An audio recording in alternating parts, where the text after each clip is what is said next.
Merci d'être avec nous. On est dans cette émission Zigzag, émission culturelle, émission où on va parler de sujets divers et variés, puisque j'ai le plaisir, comme d'habitude, chaque mois, d'avoir avec moi pasteur Steve Kunda. Bonjour, pasteur.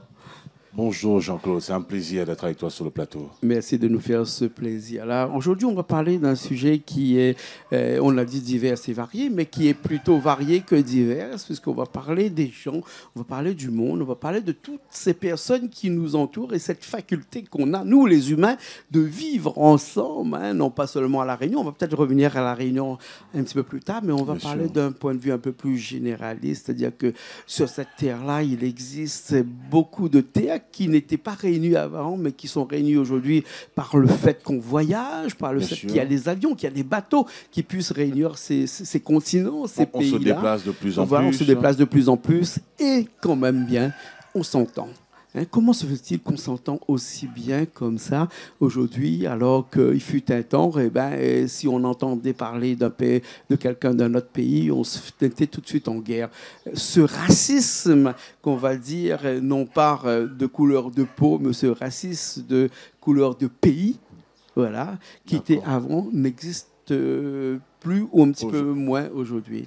Si on parle sur le fait du raciste, je dirais simplement, pour moi, le raciste, c'est un peu comme l'athéisme.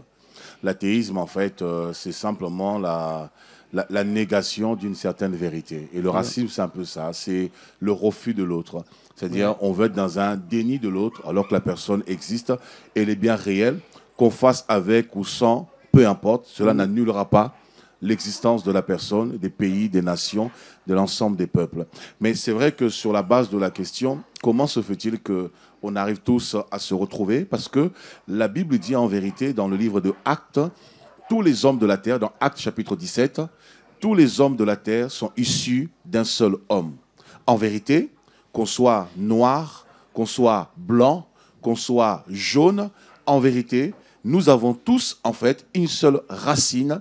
Cette racine-là, c'est Adam et Ève. Et la seule chose qui nous différencie, c'est notre mélanine, en fonction des déplacements. Mélanine, couleur de peau. Hein? Couleur de, oui, bien sûr, bien sûr. Mélanine, couleur de peau. Voilà, ce qui fait qu'il y en a qui sont plus foncés, comme par exemple entre nous deux, si on se regarde véritablement, à part la texture de la chevelure, éventuellement, mais on est pratiquement pareil. Alors, on est tous issus d'un même sang. Et le fait qu'on soit issus d'un même sang, c'est ça qu'il faut aussi quelque part. On se retrouve. On se retrouve parce que on a la même souche, en fait, cellulaire. Bien sûr, bien sûr. Hein. Et quand on parle de racisme, il fut un temps, hein, quand je parle là, dans les années 1600, 1700, là où il y avait encore ce qu'on peut appeler encore l'esclavage, c'est-à-dire que les Noirs étaient vraiment minoritaires et minorisés par rapport aux Blancs. Hein. Ce vrai racisme-là existe encore aujourd'hui, ou bien sinon elle existe mais sous une autre forme. En fait, en vérité, le racisme a toujours existé. En fait, la notion du racisme, c'est le mal. Le racisme, c'est le refus de l'autre. On le voit par exemple au jour d'aujourd'hui. Le racisme, ça va dans plusieurs domaines. Le racisme, on le vit de plusieurs manières. Il y a le racisme sociétal, il y a le racisme par rapport aux origines, par rapport à la couleur de peau, il y a le racisme par rapport à la discrimination professionnelle. En fait, le racisme se manifeste sur de plusieurs sortes, de plusieurs manières, en fonction en fait des tendances. Un peu ce qu'on dit, les goûts et les couleurs ne se discutent pas.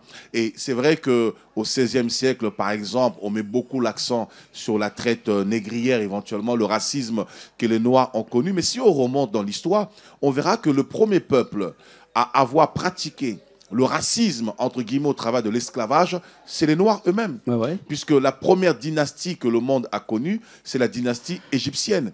Et la dynastie égyptienne était composée des Noirs. Les pharaons, les premiers pharaons étaient des Noirs. Et si je remonte même l'histoire, on va dans la Bible, on nous parle de la tour de Babel, que beaucoup de gens connaissent, la tour de Babel. La Bible nous dit dans le livre de Genèse, chapitre 10, et dans Genèse, chapitre 11, le prince ou le gouverneur de la tour de Babel, c'était Nimrod. Et Nimrod était un Éthiopien. Il descendait de Cush. Cush en hébreu veut dire l'Éthiopie. Et l'Éthiopien veut dire le noir, celui qui est brun, celui qui est un peu foncé. Pasteur, excuse-moi, mais juste entre nous, hein, mais bon, il y a des gens qui nous regardent là. On parle sérieusement là. Hein. Je suis sérieux. Jésus était noir ou blanc? Jésus, s'il était noir ou blanc, j'ai envie de dire, c'est peu importe. Peu importe. Peu importe, quand mais même. Jésus, néanmoins, il n'était pas noir. D'un point de vue historique. Non, d'un point de vue historique, il faut être honnête. Au bout d'un moment, il faut qu'on soit honnête et clair. Jésus n'était pas noir. Jésus était un sémite. Voilà, Jésus était un sémite.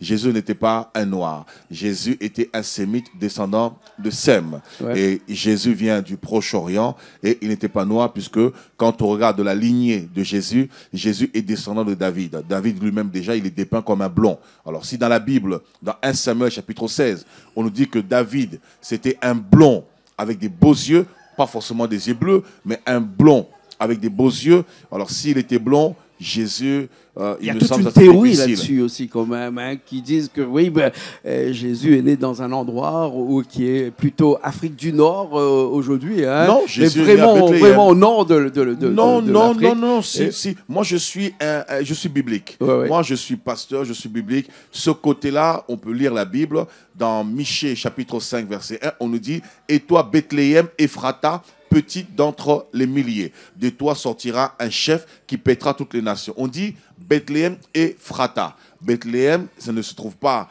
au Congo. Moi, je suis originaire du Congo par mon père et de ma mère angolaise. Ouais. Bethléem, c'est pas en Angola. Bethléem, c'est en Israël. Ouais. Donc, mais l'Égypte est au nord de l'Afrique quand même. Non, il est arrivé que Jésus voyage. Ce n'est pas parce que l'île Maurice est à portée de main par rapport à l'île de la Réunion que cela veut dire forcément le Réunionnais est mauricien. Pas du tout. Ouais. Jésus, effectivement, lorsque le roi Hérode, par peur de voir que des mages venus de l'Orient annonçaient qu'un Messie venait de naître, par peur en fait de se voir éjecté de son siège, d'avoir un concurrent qui vient de naître étant un futur roi, il a voulu en fait décimer tous les mâles nouveau-nés de 0 à 2 ans. Et il s'avère que Jésus est né à cette époque-là. Alors Dieu va demander au père adoptif de Jésus, pas Dieu, mais Jésus, homme, il va lui demander de fuir en Égypte pour se réfugier un petit peu. Donc c'est là où on voit aussi la notion de l'asile politique. L'asile politique est même dans la Bible. L'Égypte était noire à ce moment-là? Ah, l'Égypte, oui, bien sûr. Alors un blanc qui arrive, Jésus, et qui se retrouve dans un pays en Égypte qui est noir, est-ce qu'il est bien vu ou mal vu? Parce que quand on est minoritaire dans un pays qui est noir, hein, on peut le voir un petit peu partout. Hein. Nous, on l'a vécu. Hein. On a visité des pays où on est des pays blancs, par exemple. Quand nous on arrive, on nous regarde un petit peu. Mais est-ce que peut-être que Jésus, on le regardait d'une autre façon aussi, peut-être? Alors, telle est la question. Il fallait peut-être y être. Mais quand je regarde la Bible, sur le plan biblique, sociétal, au niveau des mœurs, l'Afrique a toujours été un continent de refuge. Quand on regarde sur le plan culturel, l'Afrique a toujours été un continent de refuge et de soutien. On le voit même aujourd'hui. Tous les prophètes de la Bible, beaucoup, Abraham lui-même, le père de la foi, lorsque au Proche-Orient, à Canaan, il y avait une famine, Abraham est parti en Égypte pour se ravitailler. Au temps de Jacob, au temps d'Isaac, lorsqu'il y avait une famine, ils sont partis en Égypte. D'ailleurs, c'est comme ça que tous les Hébreux se sont retrouvés en Égypte. Lorsqu'il y avait une grande famine à Canaan, il fallait qu'ils achètent du pain. Joseph était en Égypte et ils sont partis en Égypte pour se ravitailler. Et même au jour d'aujourd'hui, l'Afrique est une terre de ressources parce que nous voyons que les yeux du monde sont braqués au niveau de l'Afrique. Et l'Afrique a toujours été un continent d'accueil. La genèse de ce vivre ensemble-là, c'était en Égypte. On peut dire c'est en Égypte, mais je dirais même que cela a commencé dans le jardin d'Éden. Oui. Parce que lorsque Dieu a créé Adam et Ève, dans Genèse chapitre 1 au verset 26, la Bible nous dit Dieu créa l'homme à son image et à sa ressemblance. Au verset 30, Dieu les bénit et Dieu dit multipliez-vous, remplissez la terre. Donc le vivre ensemble, c'est d'abord une notion familiale. Le vivre ensemble, c'est un principe qui démarre d'abord au niveau de la souche familiale, et à partir de la souche familiale, on perpétue ce vivre ensemble, soit au niveau d'une ethnie, par rapport à un territoire défini, ou sinon éventuellement en communiquant cela au travers des déplacements, en maintenant en fait cette notion de vivre ensemble, cette cohésion, cette unité familiale intrinsèque. Pasteur, ma question peut paraître un petit peu philosophique, je veux dire. Dieu crée l'homme à son image. C'est ça. Son image, aujourd'hui, quand on regarde l'image d'une personne, ils sont noirs, ils sont blancs, ils sont jaunes, ils sont de toutes les couleurs, ils sont de toutes les races. L'image de Dieu, on peut s'imaginer, il ressemblait à quoi, hein? Ben, c'est simple, Dieu est chinois, Dieu est arabe, Dieu est jaune, Dieu est noir, Dieu est indien, puisque toutes les nations ont été créées par Dieu. Et d'ailleurs, comment je peux l'expliquer? C'est simple, Jean-Claude. Et c'est vrai que ta question elle est philosophique, mais c'est une bonne philosophie. Comment arrivons-nous à obtenir la couleur noire? Soleil? L'ensemble des couleurs. Oui. L'ensemble de couleurs réunies forme la couleur noire. Lorsqu'on associe toutes les couleurs, le marron, le rouge, le bleu, le chocolat, tout, lorsqu'on met toutes ces couleurs réunies ensemble, ça nous donne une seule couleur. Et cela nous montre déjà l'origine de l'homme lui-même. L'homme est sorti d'une couleur. Et là, si je te joins maintenant avec le soleil... La couleur noire est une pigmentation, il faut dire. Hein, une pigmentation qui est liée avec la chaleur, avec le soleil. Puisque si on prend un blanc et qu'on le met au soleil pendant des heures... D'ailleurs, ils viennent souvent ici à La Réunion ou à l'île Maurice, à côté, pour se faire bronzer, pour essayer de devenir un petit peu plus noir. Hein.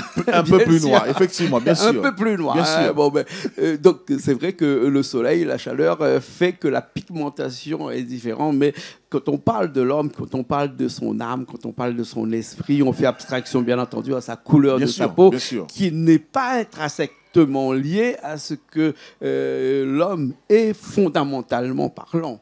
Oui. Bien sûr, bien sûr. En fait, l'homme, on ne peut pas dissocier l'homme de son âme, de son esprit, de son corps. On ne peut pas le dissocier. Puisqu'en vérité, un corps, en fait, abrite un esprit. L'homme, en vérité, c'est d'abord un esprit.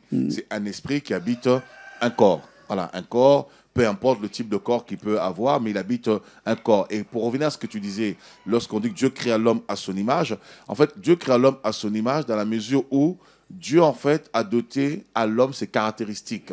Et tu as soulevé le point, l'homme est tripartite. C'est-à-dire l'homme est composé d'un esprit, d'un corps, d'une âme. Le corps de Jean-Claude n'est pas mon corps. La preuve, ton odeur n'est pas mon odeur. Et chaque personne a un code génétique. Au-delà de l'ADN, il a le code génétique par rapport à son odeur. Sur les 7 milliards d'habitants, jamais 2 personnes auront la même odeur. C'est impossible. Ton corps n'est pas mon corps.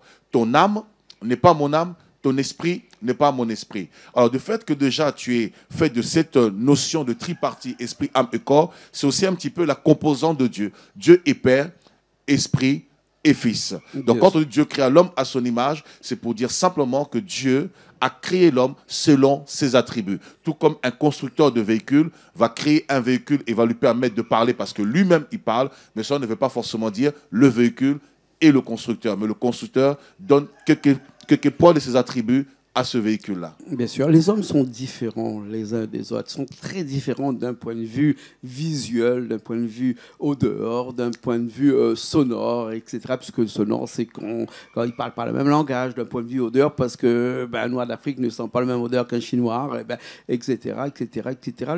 Dieu a créé toutes ces personnes-là. Au départ, quand on regarde la Bible, c'était compliqué, puisque les gens ne se comprenaient pas les uns avec les autres, parce qu'ils ne parlaient pas le même langage.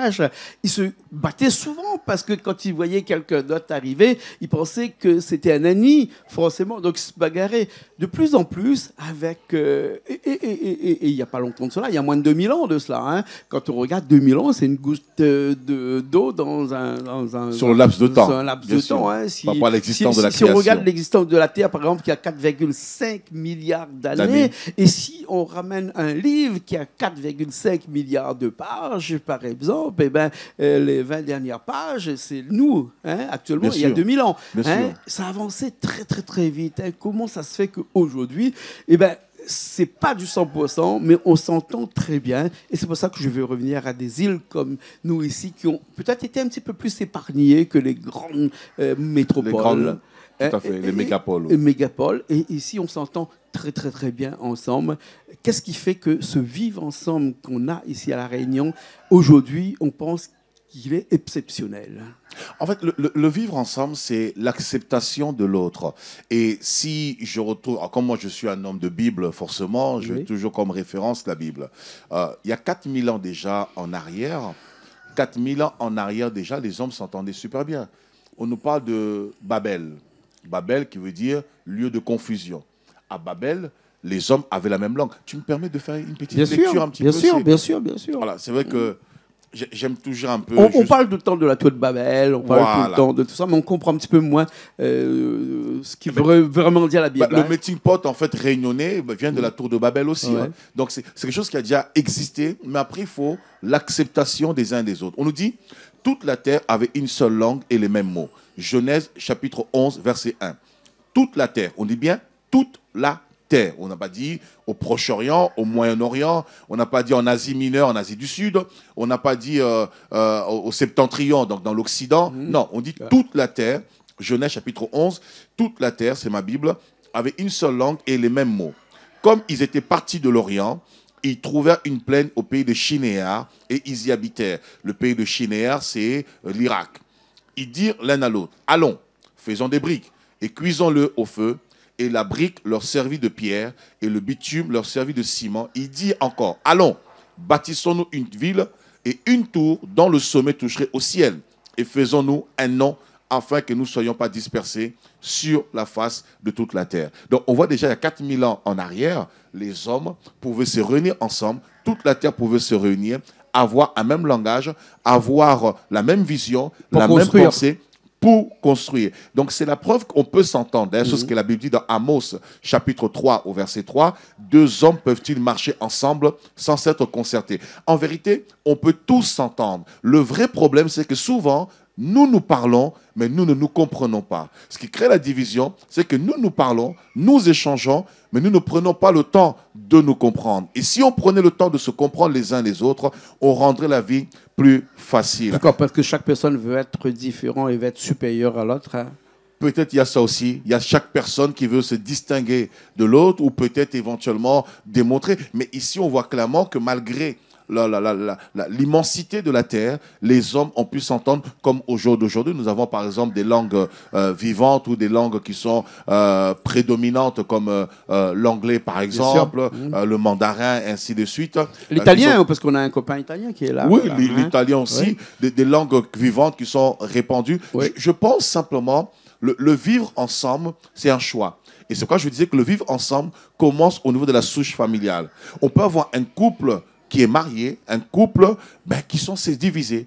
Ils sont ensemble. Et ce que Jésus a dit, un royaume divisé contre lui-même, dans Matthieu 12, 29, un royaume divisé contre lui-même ne peut subsister. On peut avoir un couple, si dans un couple déjà, il y a de la tension, il y a de la zizanie, il y a de la division, il y a de l'incompréhension, parce que le vivre ensemble commence par deux personnes qui s'entendent. Et si on ne s'entend pas, on va communiquer cet état d'esprit aux enfants. Et les enfants aussi vont se retrouver introvertis, renfermés sur eux. Et par rapport à la société, les enfants aussi vont avoir manifesté une forme de rejet vis-à-vis des autres enfants, de leur âge, de leur génération. Et malheureusement, c'est quelque chose qu'on va perpétuer. En grandissant, ils vont reproduire ce qu'ils ont reçu de leurs parents. Et je pense que tout commence au niveau de la souche familiale, l'acceptation de l'autre. Et dans une souche familiale, lorsqu'on a 4, 5, 6, 7, 8, peu importe le nombre d'enfants, on doit aimer chaque enfant par rapport à ce qu'il est, ce qu'il représente, et apprendre aux enfants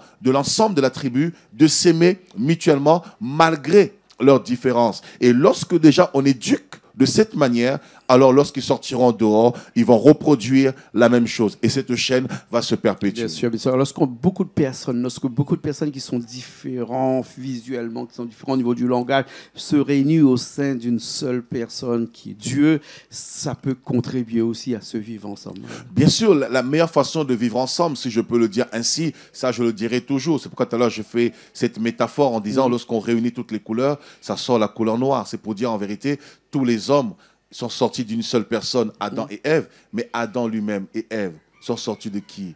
Ils sont sortis de Dieu. En fait, si nous revenons à l'origine, si nous mettons Dieu au centre, c'est sûr qu'on s'entendra sans problème. Parce qu'il n'y aura plus une affaire d'ego. Je ne dirai plus c'est moi, tu ne diras plus c'est toi. Mais on va se calquer en fait sur le manuel, sur la base. Qu'est-ce que Dieu dit? Et si on se base sur Dieu, qui est le fondement, le repère, le principe même de la création, le rassembleur. En fait, le rassembleur, alors tout le reste, en fait, les barrières, on enlève les barrières. Parce que quand on met Dieu au centre, Dieu c'est l'amour. Dieu c'est l'acceptation de l'autre, malgré ses défauts. La preuve, c'est même l'expression de l'amour de Dieu. Quand on parle de Jésus, pourquoi parle-t-on de Jésus? Pourquoi d'ailleurs même lorsqu'on parle de Jésus par rapport à toutes les religions? Moi, par exemple, je suis de nature, de base, natif, je je suis de la religion catholique, entre guillemets, dans le catholicisme. J'ai baigné dans le catholicisme jusqu'à l'âge de 12 ans. À l'âge de 15 ans, moi, je me suis converti à l'islam. Jusqu'à 19 ans, j'ai fait ma confession de foi, on m'a changé mon prénom, jusqu'à 19 ans où je rencontrais véritablement Jésus. Alors, qu'est-ce qui fait qu'il y a cette différence avec Jésus? Parce que Jésus, en fait, il est l'expression visible du Dieu invisible de son amour.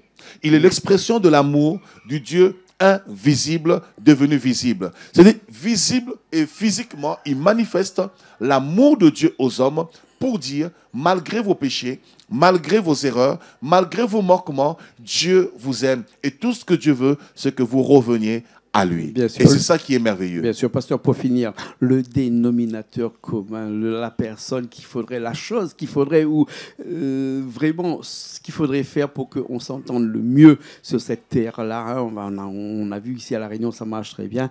Il faut que les gens croient vraiment. Pour bien s'entendre en vérité, parce qu'on peut s'entendre dans une fausse entente. On peut s'entendre dans une forme d'hypocrisie.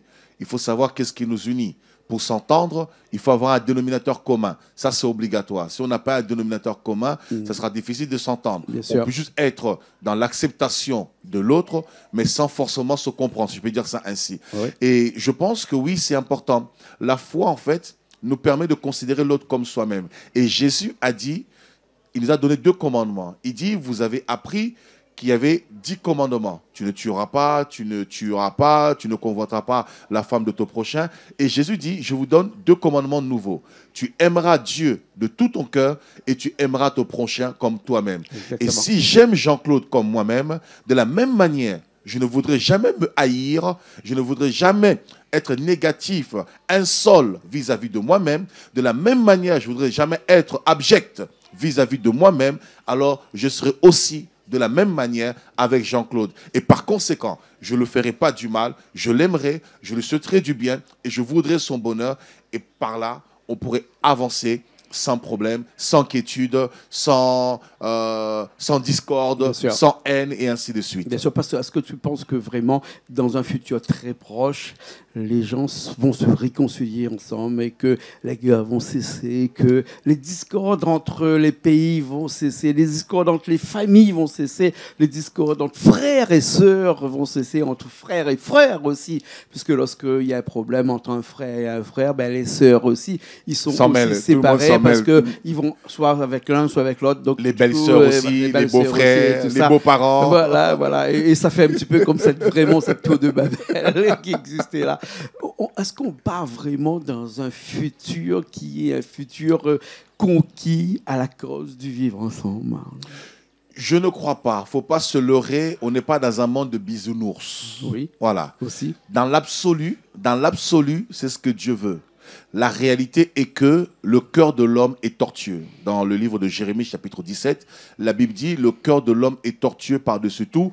Qui peut le connaître? Seul Dieu peut le connaître. » Parce que la personne qui te sourit en face, derrière toi, est la même personne qui te poignarde. C'est sûr que dans l'absolu, je voudrais, dans l'absolu, qu'on soit tous ensemble, qu'on s'aime véritablement. C'est ce que Dieu veut. Mais comme je l'ai dit, Jean-Claude, précédemment, la seule façon de vivre cet amour absolu, c'est simplement le fait d'avoir Dieu. Lorsqu'on a Dieu, on ne marche plus selon nos désirs personnels, nos ambitions personnelles, mais on marche selon les principes, les préceptes de Dieu. Or, les préceptes de Dieu nous mettront toujours d'accord. Tu sais, dans l'amour, quand on parle de l'amour, c'est pourquoi des fois je dis le français n'est pas assez riche que ça. Et c'est vrai que si on retourne dans la racine de la définition du mot amour dans le grec, le mot amour a 3 définitions. En français, quand on dit « j'aime mon chien », ça amène la même valeur quand je dis « j'aime ma femme »,« j'aime mon manteau ». Et ça devient désuet. En grec, le mot amour a 3 définitions. La première définition, c'est philéos. Philéos veut dire l'amour filial, l'affection que j'ai envers mon père, envers ma soeur, envers mon frère, envers un ami. Ensuite, il y a la deuxième définition, c'est éros.